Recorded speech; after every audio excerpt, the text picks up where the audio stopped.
If a zombie outbreak happened in real life, how long could humanity survive? Some fictional estimates see us triumphing over the zombies quickly. Others see us holding up for decades. But now, we've got our first real scientific estimate on how things would go down, and spoiler alert, it's not good. According to research from Leicester University, in as little as 100 days, humans would be outnumbered by zombies 1 million to 1. The study also predicts that just 3 months after the start of the zombie outbreak, there would be less than 300 humans still standing.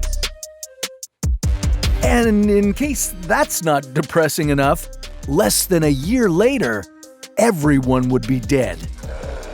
Or undead, to be specific.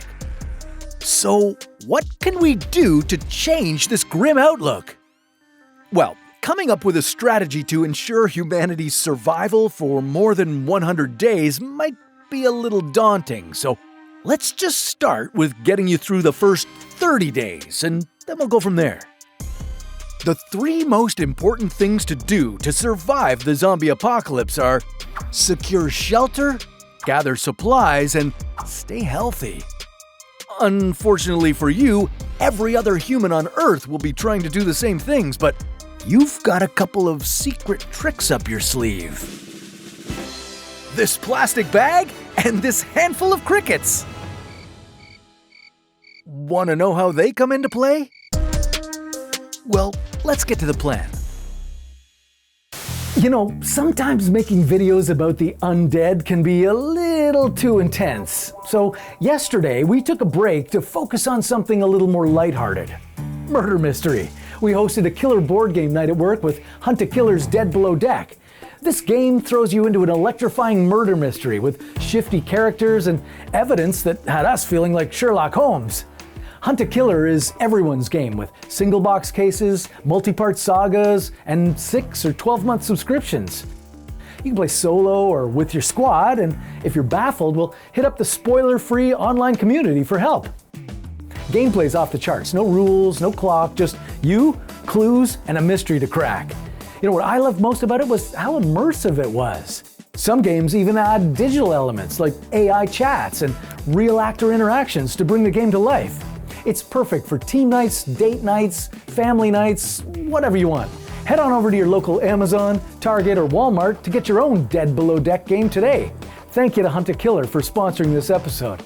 Now, let's get back to our plan.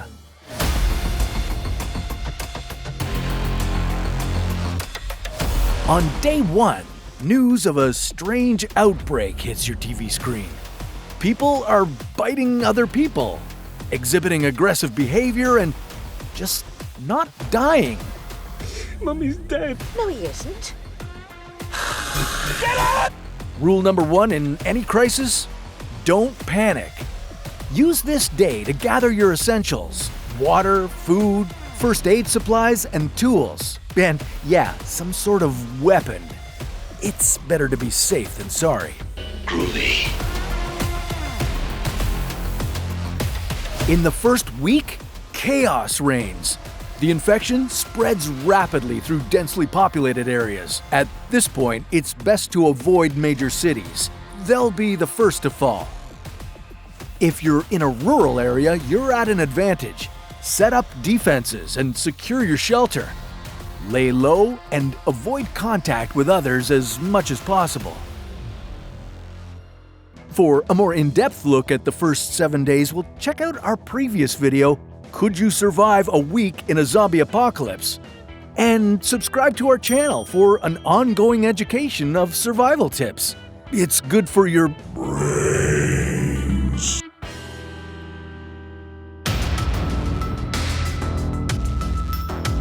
In the second week, supply chains start to collapse. Store shelves are emptying fast. Now's the time to ration your resources.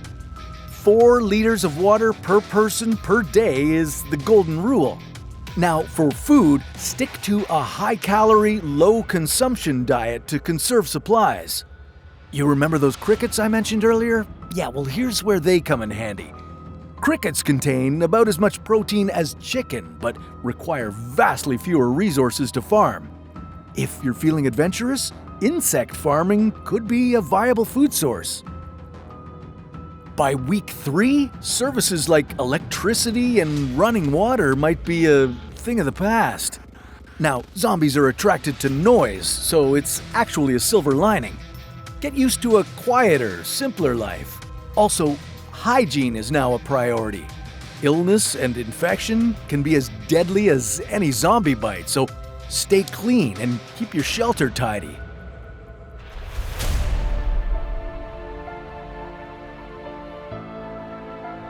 The final week of the first month is all about long-term survival. Start considering sustainable sources of food and water. If you can, plant a garden. Now, you may have collected rainwater, but have you thought about condensation? Well, here's how you do that. Attach a clear plastic bag to a leafy tree branch. As the sun heats the air inside the bag, moisture will condense on the inner surface and then trickle down to the bottom. Hey, it's unconventional, but you've got yourself a water source. And never forget, stay vigilant. Zombies don't get tired. However, they're not exactly world-class sprinters, so keep your wits about you and you'll stay one step ahead. Congratulations! You've survived the first 30 days of the zombie apocalypse. But don't celebrate too much. This is only the beginning. Your shelter will only stay secure for a short amount of time. You need to find somewhere else to hide. If you want to get through the next couple of months alive, what do you think would be better? Heading to the top of a mountain or hitting the open water? Find out here on How to Survive.